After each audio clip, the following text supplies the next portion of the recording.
Welcome, friends and warriors, to another episode of Power Over Pink. I'm your host and survivor, Tara Cam, and today I have a new friend, Melanie, here on the show. Thank you so much, Melanie, for coming on the show.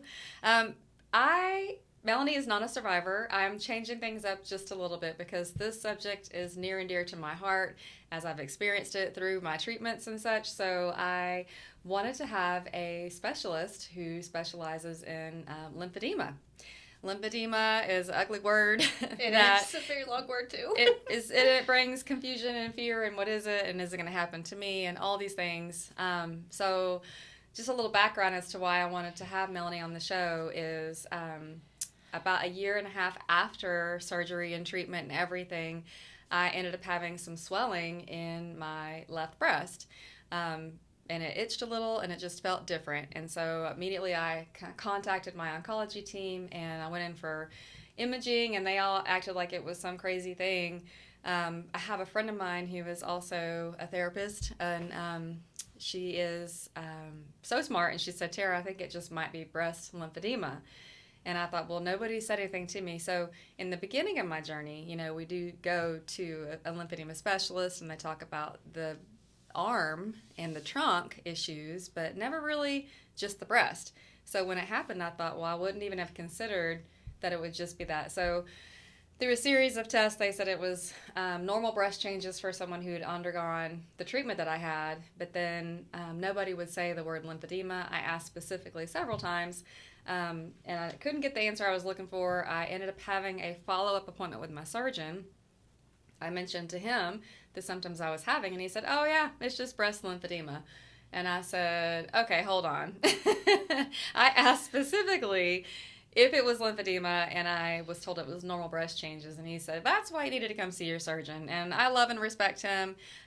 He's very jovial, but he told me to get a compression bra almost immediately and how to wear it and what to look for and things. And then they actually did send me to another specialist at a different facility where she did educate me better on it. But I felt like I want to have a specialist on the show to kind of go over it as an umbrella, like what to expect and all these things, because it could happen to you. It could happen in your arm. It could happen in your trunk. It could happen after flight. There's so many things about lymphedema that I did not understand even after doing the research on my own. So, Melanie.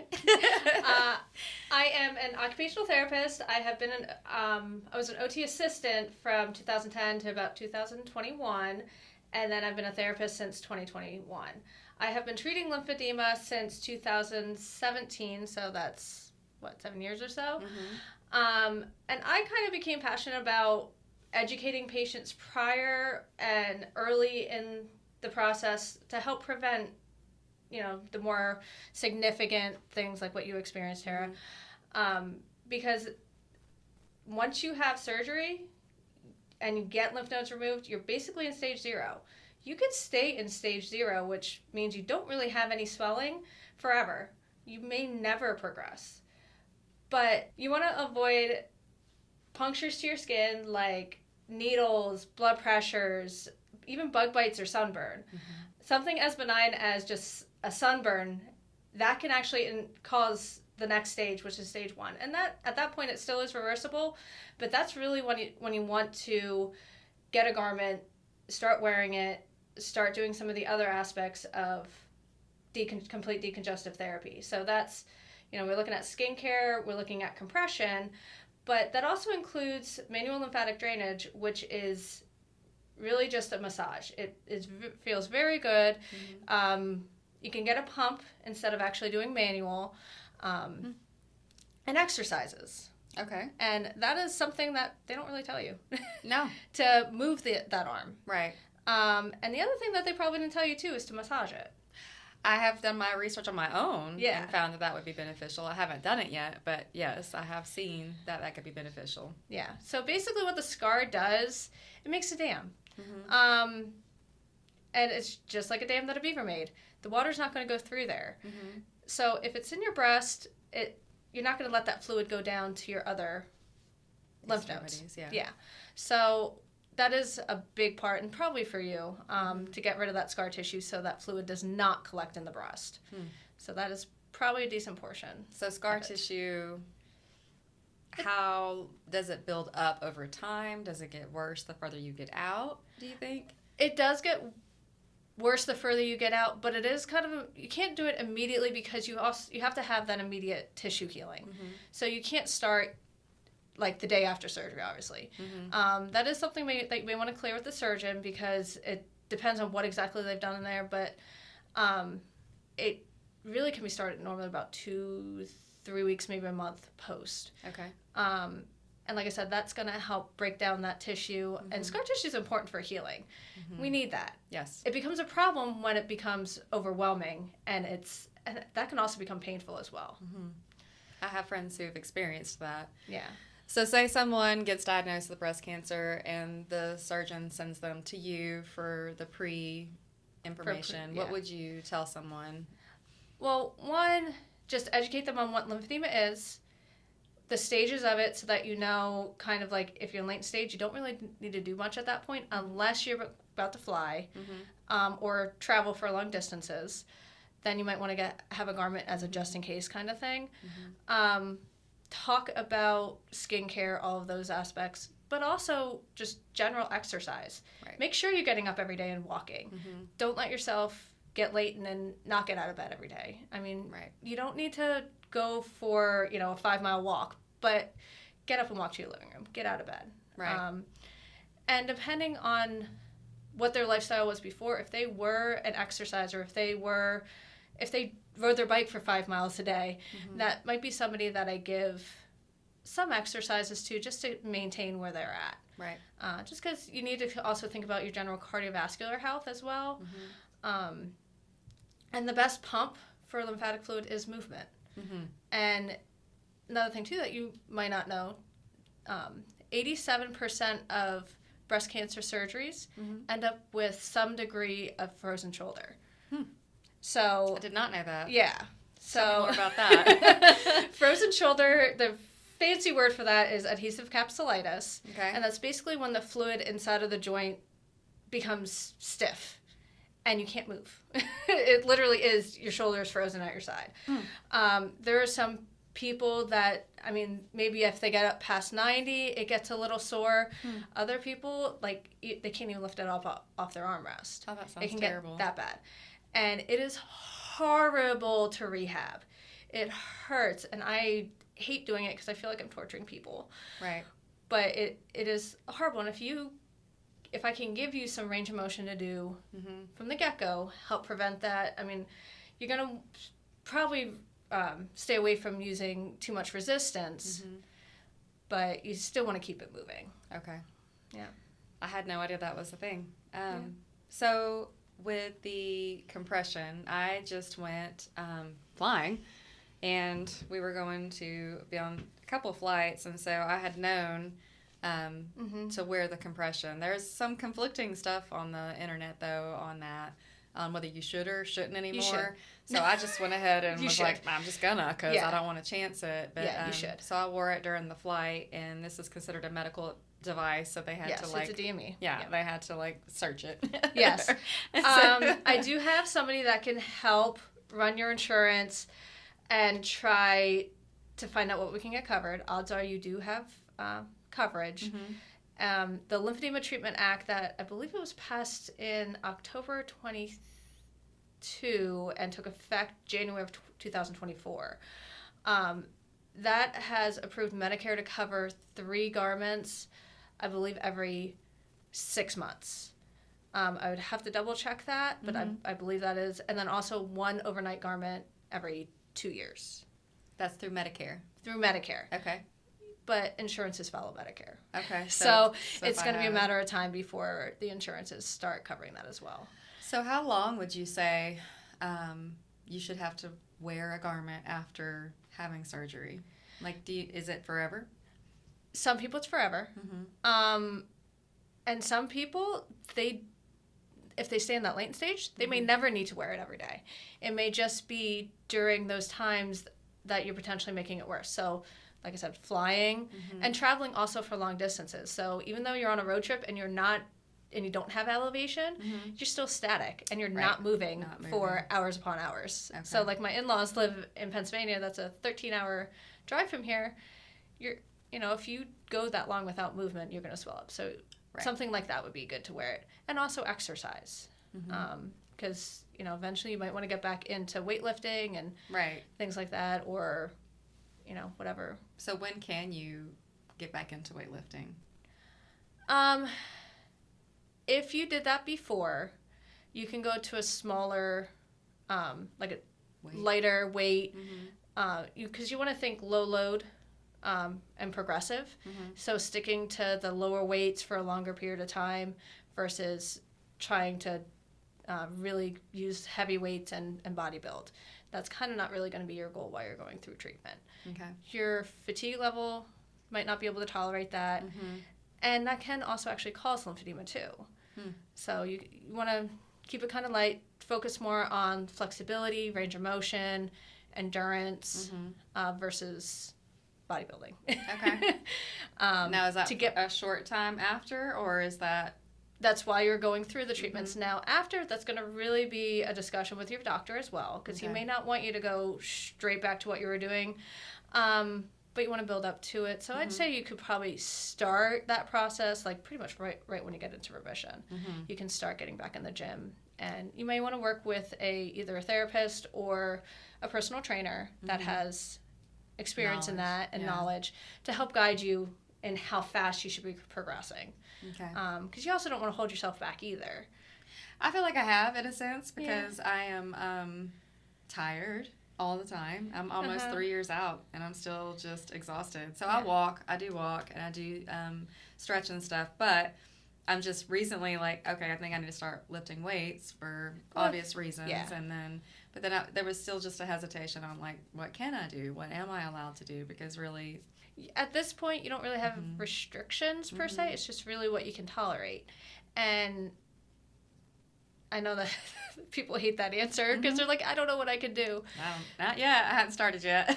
Start with 2 pounds. Yeah. Start with 2 pounds and go from there. What should I look for if I was going to have swelling? If I started with 2 pounds and kind of started working up?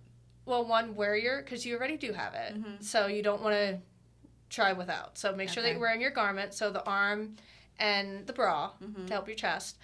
And just see, is it swelling up over the garment? Right. Is it fitting okay? Are you feeling extra tight and extra swelling? Are your clothes fitting a little bit too thick?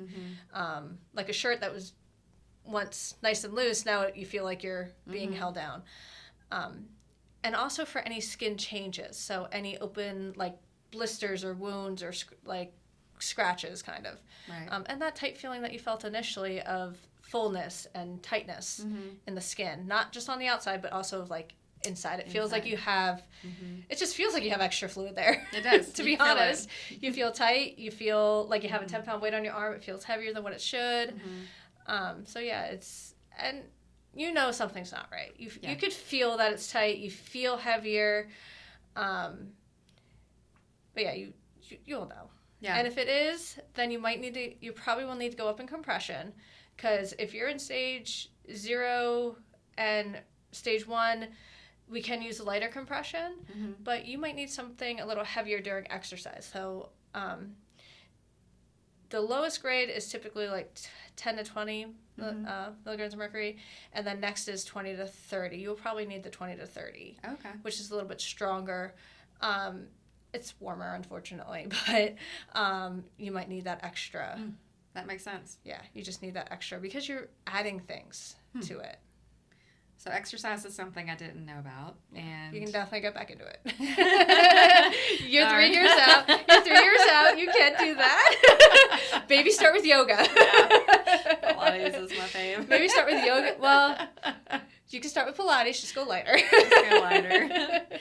Okay, so that's good information. And then the bug bites and the sunburn, yeah. I sort of knew about. I did know not to do the blood pressure on my treated side, so I've always been doing it on this side.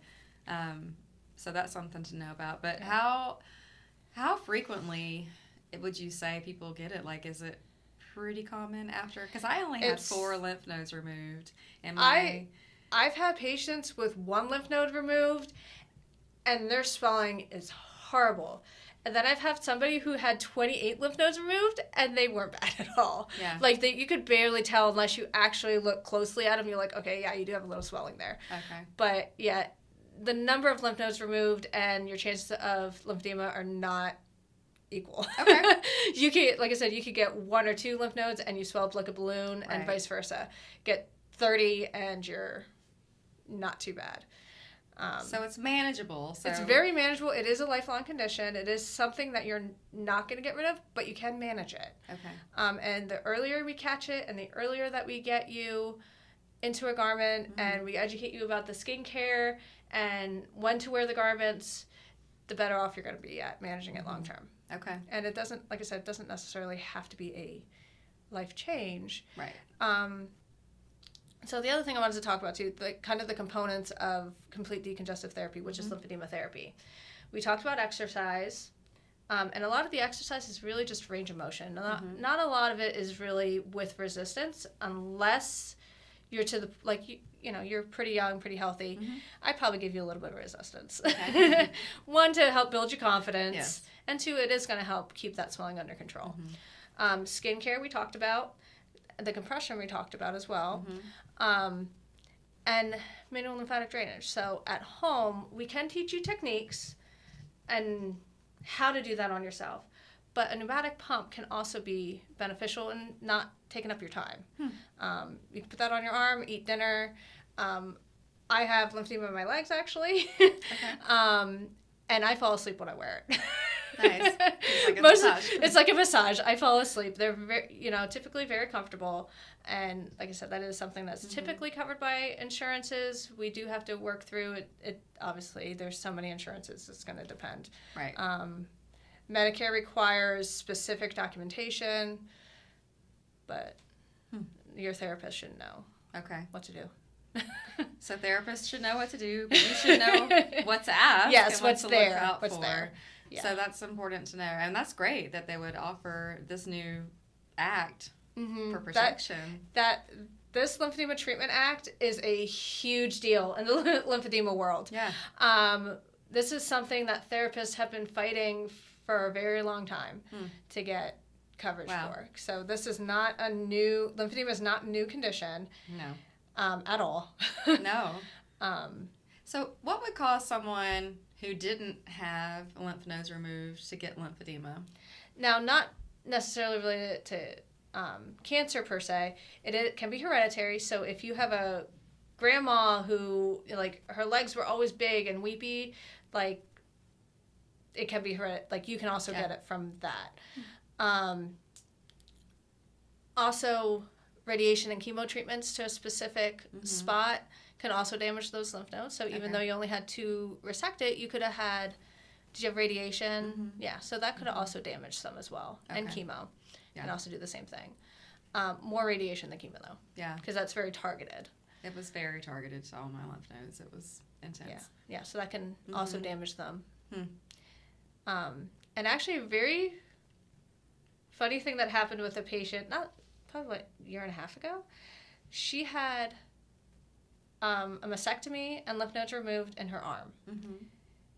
Under control for years and years. Then she had a knee replacement. Her arm started swelling. Really?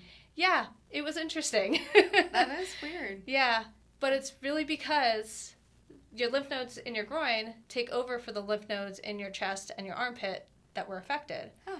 Now she had this additional injury to the lymph nodes that were taking over. Right. And now it can't keep up with it anymore.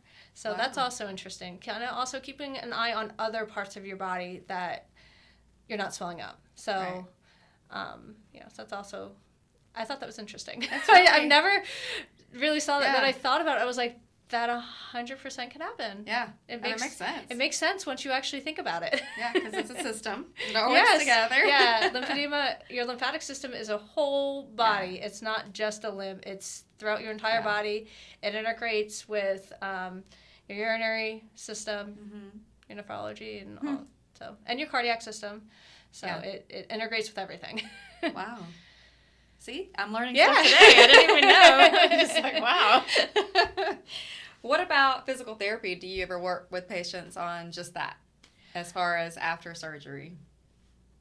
I don't think that there's any programs here in this area, but I'm actually trying to start my own, because I do think that is something that we can take care of. Because OT in general, we can also work on fatigue management, strength, fine motor coordination. Also give you some techniques for like numbness and tingling in your hands. So we can definitely work on some of those other skills too, and also cognition. Right. Because cog fog is definitely a thing, and chemo brain. Chemo brain is the worst. Definitely a thing. It is real. It's a thing. Is it going to get better is it going to completely go away until the chemo treatment's stopping? No. They need to be done. But we can work on some compensatory techniques for memory, especially, because that seems to be a big, at least in my experience working with people kind of going through it, the most frustrating is their memory. Yeah. I'm only 45, and sometimes I'm like, do I have dementia? I hope not. So, yeah, there are compensatory strategies that we can kind of go over that, that's not lymphedema or physical rehab related, obviously. Right. But cognition is part of OT. So we can kind of work on that, work on some of the cognitive things you need to do at home. So, like meal planning, paying bills, all of those things. We can kind of touch base and, help you make compensatory strategies so that you can do those things that you want to do. If you were the primary chef of your home and you're like, I don't want to give this up, how can we make it that you don't screw up that spaghetti sauce? Right. It's important. Yeah, because, that's so frustrating that you're like, I just wanted spaghetti. And I know how to do it. I know how to do it. And you put too much garlic. Right. or something.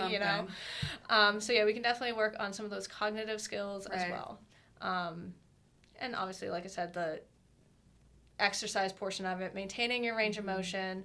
So crucial. Lymphedema prevention is a huge thing where my passion is more so, because I feel like a lot of the patients that I've seen for lymphedema following a cancer-related surgery, like, mastectomies, I feel like a lot of it could be prevented. I agree. And also educating their families, because if you have an emergency event and your husband has to take you to the hospital, is he going to remember to tell them you can't take blood pressure on that side?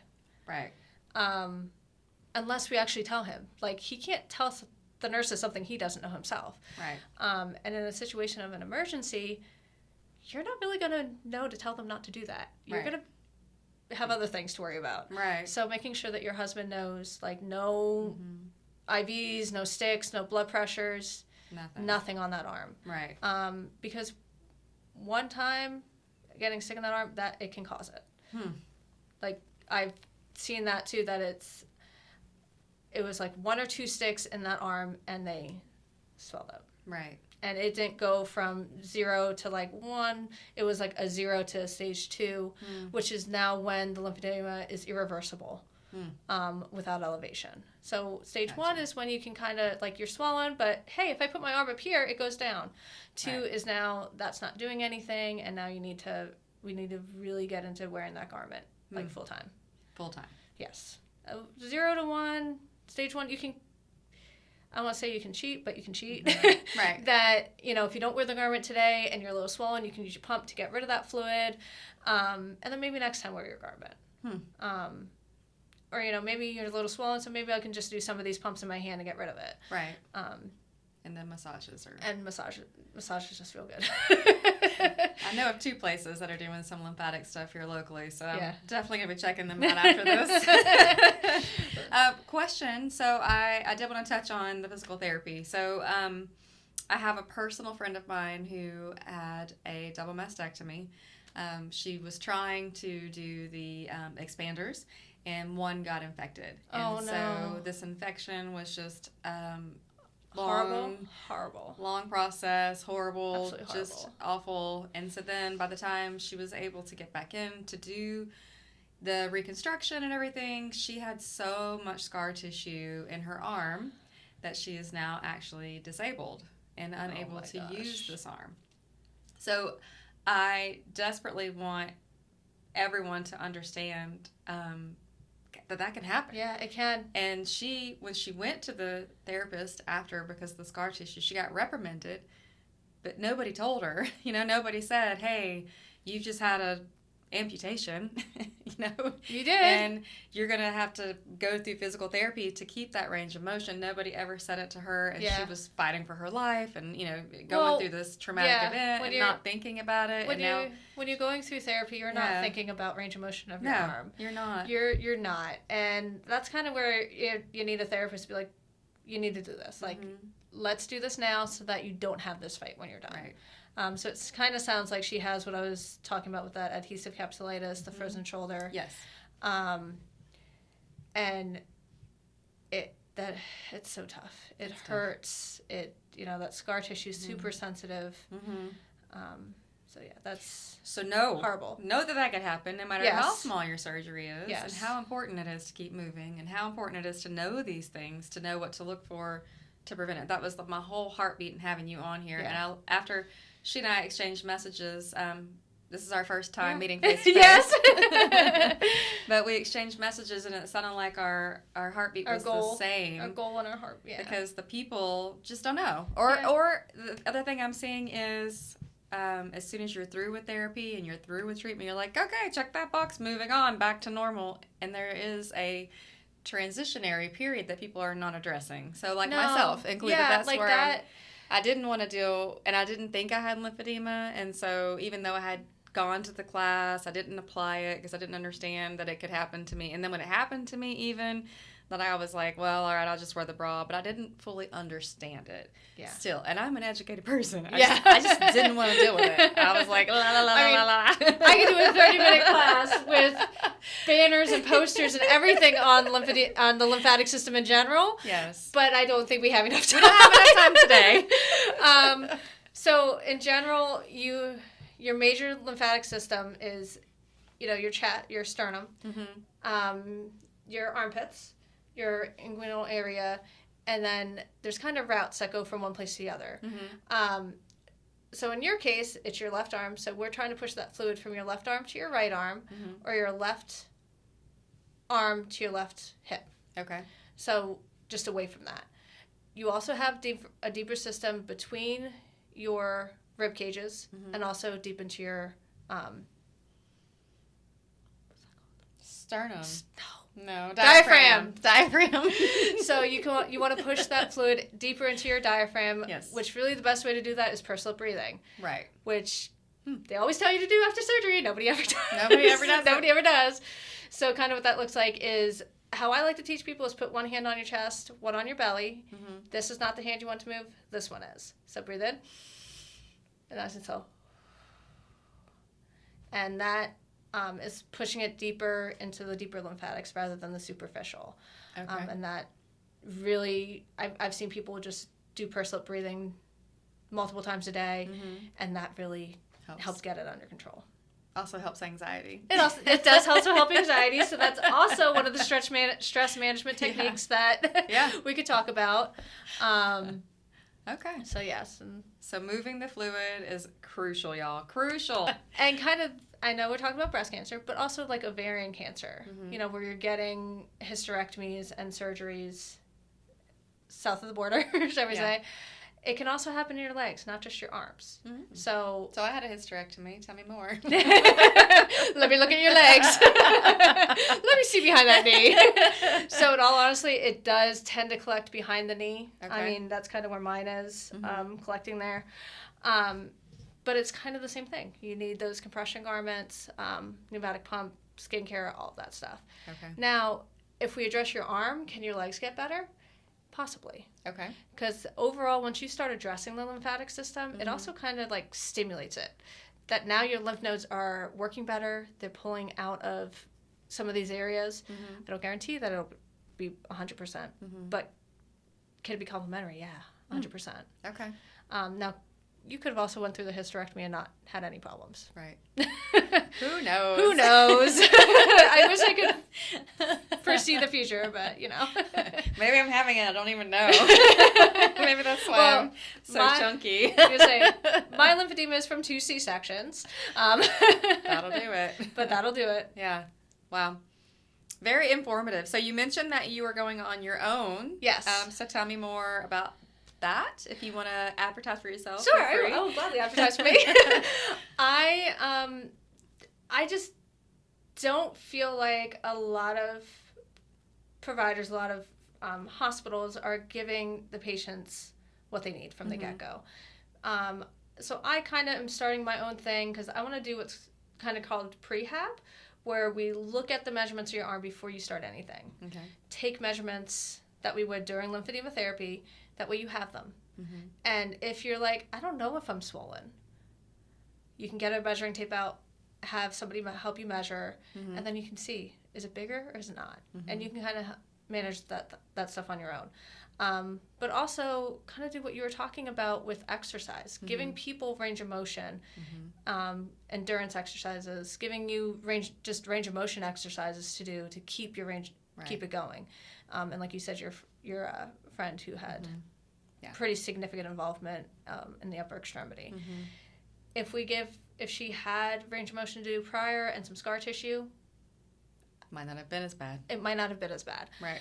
But so my goal is just to do education from the get-go, or early in their process. So I know, first when you get the diagnosis, it's very overwhelming. You have doctor's appointments, chemotherapy, all these appointments. So maybe right then might not be the right time, simply because you're just dealing with so much stuff. Right. But perhaps once you start some of the chemo treatments and you're starting to get some of the symptoms, fatigue, cog fog, like what we talked about, the chemo brain, we can kind of start educating you at that point on what to look for lymphedema, and just keep you moving forward and not have to go back and try to recover. So I'm taking the point of prevention rather than restoration, where now we're fighting all of these things. Right. And I think that would be a lot more pleasant. So if somebody wanted to go that route, how would they find you? I will give you our information. I actually have a partner. Our company is VME Life. She also does the garments and the pumps. Okay. And then I'm going to be the therapy side of it. Okay. So I will give you my fax number and cell phone number to either call me or fax or email us, just to kind of set something up. Okay. I think our email is Erin@vmelife.com. Because Erin is my partner. She owns the company. Okay. So that's great. So I will have all of that in the description below. So it'll be written out and some links there too. Yep, and I'll give you the link. Okay. VMelife.com is the website, though. Okay. So are you already up and running? I am starting to meet with some physicians this upcoming month to hopefully get some referrals. So I'm working on it. Yeah. So hopefully within the next month. Okay. August of 24. So are you meeting mostly with surgeons or with oncologists? Surgeons. Okay. Yeah. Okay. Well, anything else that you feel is crucial that we should know about physical therapy or lymphedema or prevention? I think we covered most of it. We did talk about just general benefits of OT and exercise and all that those things. But I can always give you my email. They can email me with any questions or concerns, or just let me know. Okay. That's great. Well, all very informative, all very important.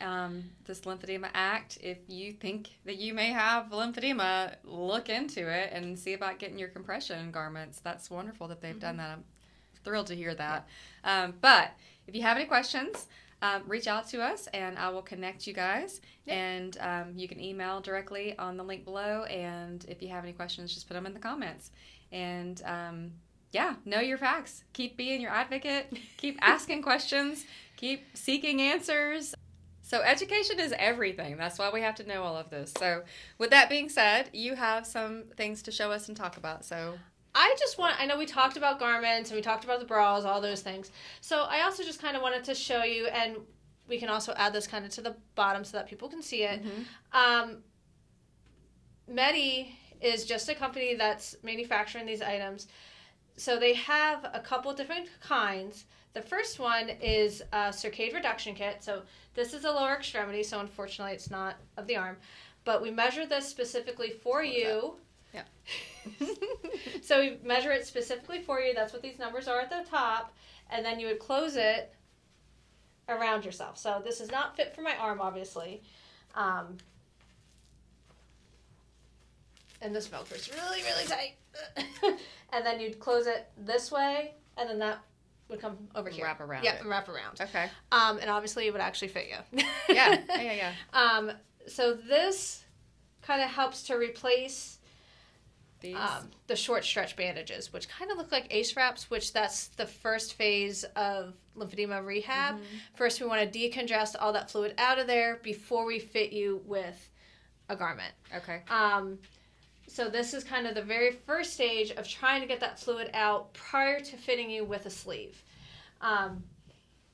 But this is, I put it on both in my arm and my leg, and I did not have any range of motion restrictions, which the short stretch bandages, they do kind of restrict motion. Yeah. They're not very comfortable. They're not comfortable at all. At all.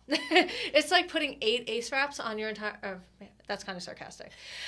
About 4 ACE wraps on your arm and saying, here, have a good day. Right. A lot of patients cannot feed themselves with it. That's not okay. Patients have a hard time even just doing toilet hygiene. Right. Showering can be hard with that on. Or they don't wear it because it hurts. Yeah. So this is a lot more comfortable if you want to feel kind of the the thickness. It's very soft. I mean, and this is very soft, and you would actually put a cotton sleeve underneath it for even more comfort.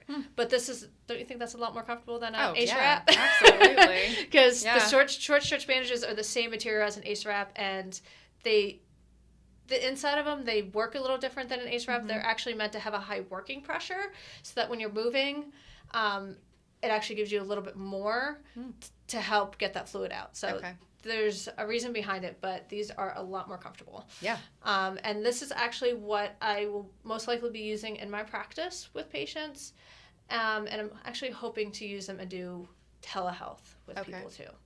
Nice. So that I'm yes, I want to address Pensacola region where we're at here, but also outside of our specific. So we're going to have lots of people watching from not our area. Some from elsewhere. So that's good to know. I'm hoping to also help them. And now, will this brand be what the state is willing to cover? Or, I mean, the insurance? Because kind of what we do is we have to fit you with a garment and then ask your doctor for a prescription. And usually the prescription just states a garment, a lymphedema garment. And it's kind of up to your therapist to help decide what to get you. Kind of a benefit of that is starting with this is that if you do swell up again, you have something to treat it yourself. Right. And you don't have to come back to, I mean, I'm glad to take you back, but if you feel comfortable to manage it on your own and try that again, you can go back to doing that yourself if it gets worse. Now, once we do get your swelling down, equal to your other side, so what we want is for your numbers to what we call plateau out. So we measure in the hand, we'll measure each finger, the palm of your hand, your wrist crease, and then about 10 centimeters up until your elbow, and then 10 centimeters up to your armpit. Okay. We'll add all those up, and we really don't want to see much more than like a 10% or 10 centimeter change over a week. So we'll kind of compare to weeks, and we don't want that to change too drastically. Once it doesn't change drastically for about 1 to 2 weeks, then we can look at getting you a long-term garment. And that's what you were describing here. This is pretty thin, nothing more than a sleeve. Don't mind putting that on. Kind of show them. Now, ideally, you would not have your watch on. That would be on the outside, but that's okay. We're just kind of showing them. And this one's probably not as tight. I kind of bought it in a pinch because I was leaving, and I didn't want to wear mine when I got on Amazon. But it did help when I was traveling. Yeah. So, kind of the other difference between a hospital medically graded garment versus a non-medically graded garment is what we call gradient compression. So there's more compression in your hand, and then it slowly gets lower and lower as you work up the arm. And the reason for that is so that it doesn't slide down. So it's a little bit looser here than down here, but it actually stays then. Yeah, this one stayed pretty good. I didn't get the one with the hand in it, but I'm thinking now I probably should have. You should probably have it as a backup. Yeah. And I am doing some research on if we get the hand, arm, and the bra together, is that considered one garment? Because like I said, you can get 3 every 6 months or so. Can we get you the whole thing? Right. 3 every 6 months, or is it considered 1, 2, 3? Right. So, I don't think it is. I think it's the whole thing is one because it's per body part. So wow, that's pretty per great. affected extremity. Yeah. So I mean, that's got to tell you something that they passed that act because that is huge. It's so prevalent. There's so much of this, and it is life altering in a sense. Kind of another interesting statistic that I read about in an article is that there are more people affected by lymphedema than MS, Parkinson's, and AIDS combined. Wow. That is kind of crazy to me. Now, yeah, that's crazy. But that tells you a lot, right? That's there. a lot. Yeah. And it's a lot that's not being addressed. Yeah. So. Well, there's a lot of surgeries happening and a lot of accidents and a lot of things. Like, we are going through a lot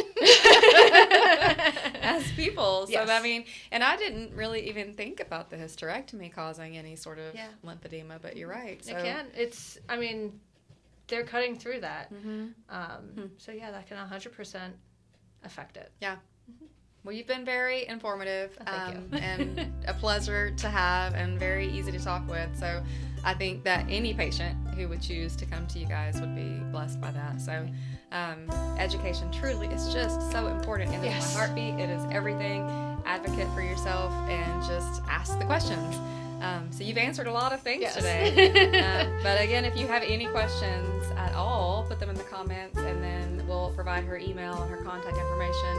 So feel free to reach out to Melanie and her partner. And then, you guys just stay well, stay educated, and be sure to stay tuned for more educational videos. God bless you.